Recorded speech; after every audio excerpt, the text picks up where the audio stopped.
Ukraina dalam perpecahan. Barat ungkap nama calon presiden baru Ukraina, Zelensky, terusik.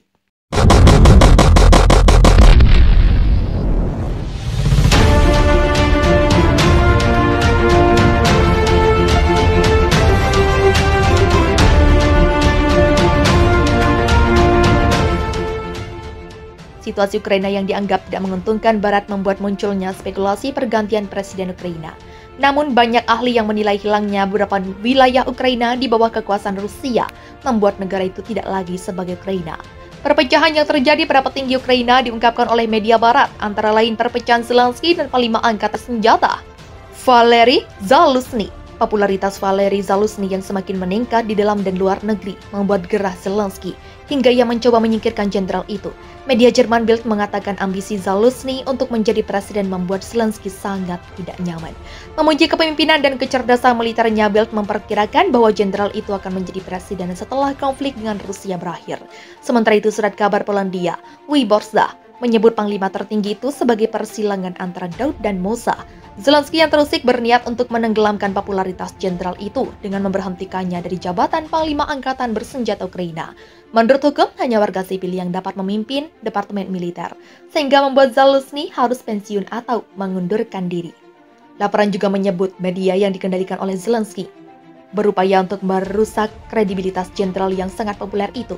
Para oposisi Ukraina kini bersatu untuk melawan Zelensky karena lelah dengan penindasannya.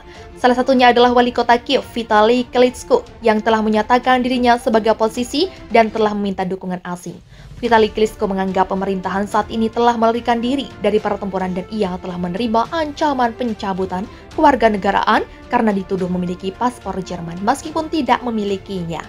Rezim Zelensky yang berusaha untuk menundukkan semua kota Ukraina agar patuh ke pemerintah pusat, namun Klitschko menolaknya. Zelensky menyamakan oposisi adalah aktivitas sama dengan membantu musuh hingga ia selalu membungkam bahwa menahan lawan politiknya. Pemimpin salah satu oposisi Viktor Medvedchuk dipenjara atas tuduhan pengkhianatan. Mantan Presiden Ukraina Petro Poroshenko juga dituduh telah mendanai separatis pro-Rusia dan menjadi buron rezim Zelensky. Pasukan militer Ukraina disebut akan melancarkan kudeta terhadap pemerintahan Presiden Ukraina Volodymyr Zelensky. Kudeta ini disebut memiliki kaitan dengan konflik antara Rusia dan Ukraina yang kini masih berlangsung.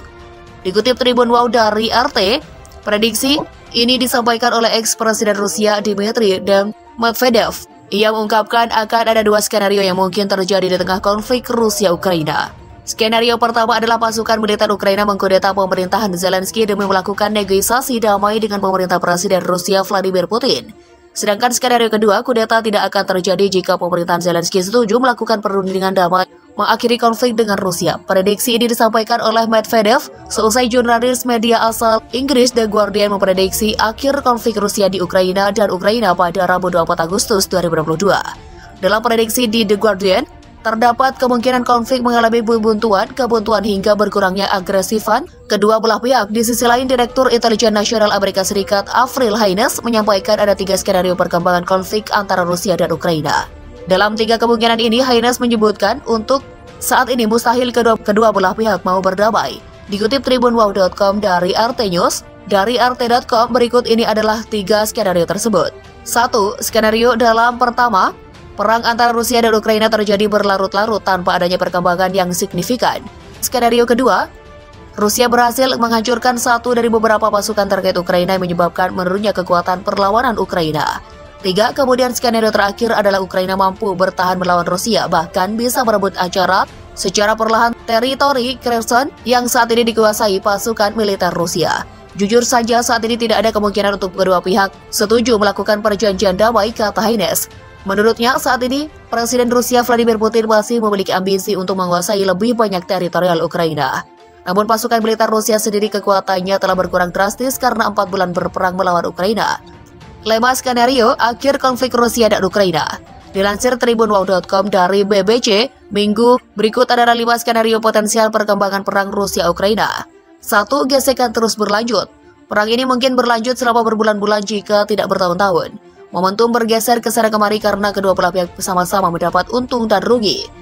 Tidak ada kubu yang mau menyerah. Presiden Rusia Vladimir Putin menilai dia bisa mendapatkan keuntungan dengan menunjukkan kesabaran. Ia bertaruh bahwa negara-negara barat akan merasa lelah dengan Ukraina dan mengalihkan fokus pada krisis ekonomi mereka dan ancaman dari China. Namun barat masih menunjukkan tekad dan terus memasok Ukraina dengan senjata. Diprediksi bahwa gesekan akan terjadi terus-menerus hingga menyebabkan perang berlangsung selamanya. Ada sedikit prospek kemenangan operasional atau strategis yang menghancurkan oleh kedua belah pihak dalam jangka pendek. Tidak ada pihak yang berperang telah menunjukkan kapasitas untuk mendaratkan pukulan yang menentukan secara strategis, kata Mick Ryan, seorang pensiunan jenderal dan sarjana militer Australia. 2. Putin mengumumkan gencatan senjata. Putin diperkirakan bisa mengumumkan gencatan senjata sepihak untuk mengantongi keuntungan teritorialnya dengan menyatakan kemenangan. Dia bisa mengklaim bahwa operasi militernya telah selesai dengan berhasil dilindunginya separatis yang didukung Rusia di Donbas. Putin kemudian bisa mencari landasan moral yang tinggi memberi tekanan pada Ukraina untuk menghentikan pertempuran. Ini adalah taktik yang dapat digunakan oleh Rusia kapan saja jika ingin memanfaatkan tekanan Eropa pada Ukraina untuk menyerah dan menyerahkan wilayah sebagian imbalan perdamaian nasional, kata Keir Giles, pakar Rusia di lembaga Chatham House. Hal ini sudah dikumandangkan di Paris, Berlin, dan Roma yang mendorong Rusia agar tidak perlu memperpanjang perang dan mengumumkan gencatan Rusia. Gencatan senjata, namun keputusan itu akan ditentang oleh AS, Inggris, dan sebagian besar Eropa Timur di mana para pembuat kebijakan percaya bahwa invasi Rusia harus kalah demi Ukraina dan tatanan internasional. Jadi gencatan senjata sepihak Rusia mungkin mengubah narasi tetapi tidak mengakhiri pertempuran. 3. Kebuntuan di medan perang. Jika perang terus berlanjut, baik tentara Ukraina maupun Rusia akan kelelahan habisan tenaga dan amunisi. Harga dalam darah dan harta tidak lagi dapat membenarkan berlangsungnya pertempuran lebih lanjut.